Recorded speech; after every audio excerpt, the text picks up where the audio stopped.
Well, I asked Representative Emmer this at the end here. I said, now in all your travels throughout Minnesota, you've gotten to know a lot of Minnesotans during this past 9 months, a year, 18 months. For some of you have been at it for longer than that. Has it changed you? Has it affected how you feel now, or do you see Minnesota different? Oh, if anything, it has only intensified my passion for Minnesota. I mean, I started this, look, I'm 60 years old. I've been in business and community service. This is my first run for elected office, and doing it out of a passion for Minnesota, not a passion for a political career or whatever is next. But you can't help but just feel so enthused about the opportunity Minnesota has. And so, Marty, as I talk about it, if there's one thing it has done, I think it has made me even more convinced that we really need to be a state that's willing to be bold, to be innovative, to really cast our eye to the future. And some of that might take a little bit more money in some areas. Certainly we need tax reform. Everybody agrees we need spending reform.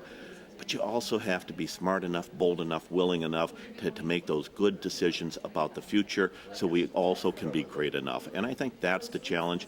That's been my campaign theme, and that's what I'll keep hounding away on for the next 3 days. Yeah, tonight in the debate, there was some pointed questions to Representative Emmer, especially about abortion. He didn't answer the question.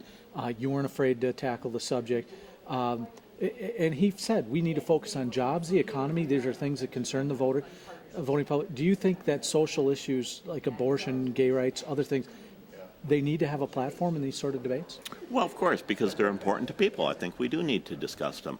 I think that... So Representative said some people. Representative Emmer said some people. It's important to some people. I think equality is important to all Minnesotans. Now, what that means, how we get there, certainly there are differences of opinion. But I do believe that we need to be a state that embraces diversity, and that's the role of the governor, is to give voice to that, to help educate, to help lead. I mean, you can't be a governor and say, but I'm only going to deal with these 2 or 3 issues, or I'm only going to lead here and I'll let somebody else lead over there.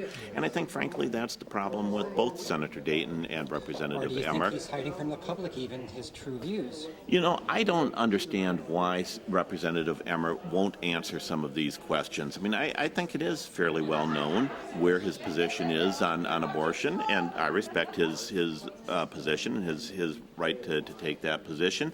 I think it's misplaced in that where I believe we ought to put our resources and where I think he could have the conversation, and where both Dayton and Emmer, I think, ought to join me in leading, is how do we reduce the need for abortion? How do we have good public policy that says, that says, we ought to make sure women have access to health care, including contraceptive care, that we are having responsible sex education in our schools, adoption services.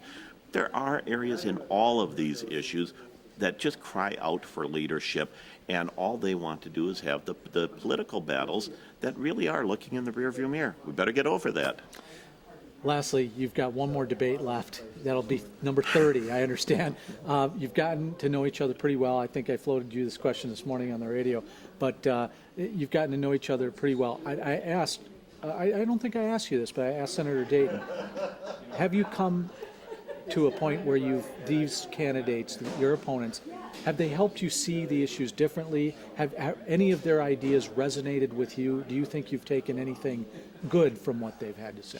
Well, I was pleased to see that on my discussion around outsourcing and how we really need to protect our intellectual capital. Apparently Senator Dayton thought that was a good idea because he jumped on the bandwagon right away. Of course, I do admire the passion that each of them brings. I do think that Representative Emmer has made some good points about the need to cut spending, reorganizing agencies, some of those things. I've always agreed with Senator Dayton on the need for early childhood education. So, of course, there are areas where there is agreement. And on some issues, there's a lot of agreement. I think the biggest disagreement, though, is do we just take the status quo and either make it a lot smaller, as Representative Emmer proposes, or a lot bigger, as Senator Dayton proposes, and is that our answer? Or do we do what I'm suggesting and acknowledge that for so many Minnesotans, the status quo doesn't work. You got to start over. You have to start with new answers. I think that's where Minnesota needs to go in the next 4 years. Finally, I asked Dayton this morning, would there be a place in his cabinet for a Horner or an Emmer should he win? Let me ask the same of you. I should ask you, first of all, what did he say? He said it was up to a committee. So Oh, come on, you got to have better leadership than that. he basically said he would outsource that decision. No, that's not right. Yeah. But, yeah. Yeah, I mean, whether it's in a cabinet or as an advisor, they obviously have a lot of good ideas. They're smart people. You'd be foolish not to tap into that kind of expertise. Now, that doesn't mean I'd agree with them. It doesn't mean that I'm going to turn over public policy to them. I think that's what elections are about. But absolutely, I think that a governor needs to be willing, able, have the temperament, have the kind of demeanor, the kind of personality that says, you know what, I am going to tap into your ideas. That's not a threat to me. I may agree with you, I may disagree with you, but I want to hear challenging ideas. You obviously challenge my ideas. Let's have the conversation. Mr. Horner, so often I've heard your answers has been very complicated and subtle. Do you think that sometimes you've disconnected from Minnesota because they're only listening for bumper sticker answers?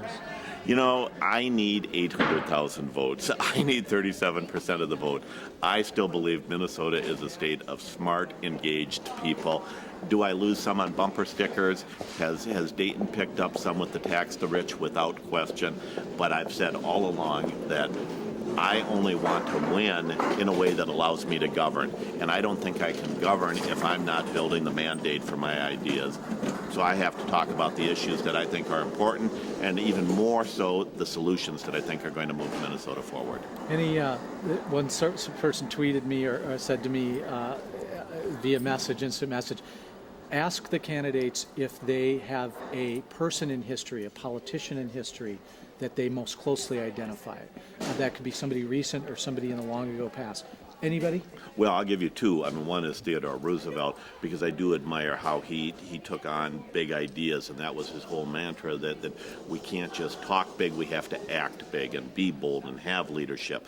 And in Minnesota, I have a great deal of respect for both Dave Dernberger, my former boss, a person who always was willing to reach across the aisle, find a Democrat where they could take one step together, and Governor Carlson.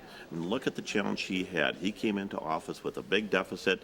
He got that fixed, and the very next thing he did was turned around and said, okay, now we're going to reform. Now we're going to start with health care, and we're going to create a new national model for health care. Is it any coincidence you've been compared to Governor Carlson in your centrist moderate views? Well, and to Senator Dernberger, and in some ways to Al Quie. Yeah, I mean, I think that I've learned from all of them. At least I hope I have, and certainly would carry some of their traits into office, and do it with great enthusiasm and pride. At McAllister, it really stood out that Emmer couldn't answer that question about which was his favorite governor. 3 times he got the question. Yeah, I don't get it.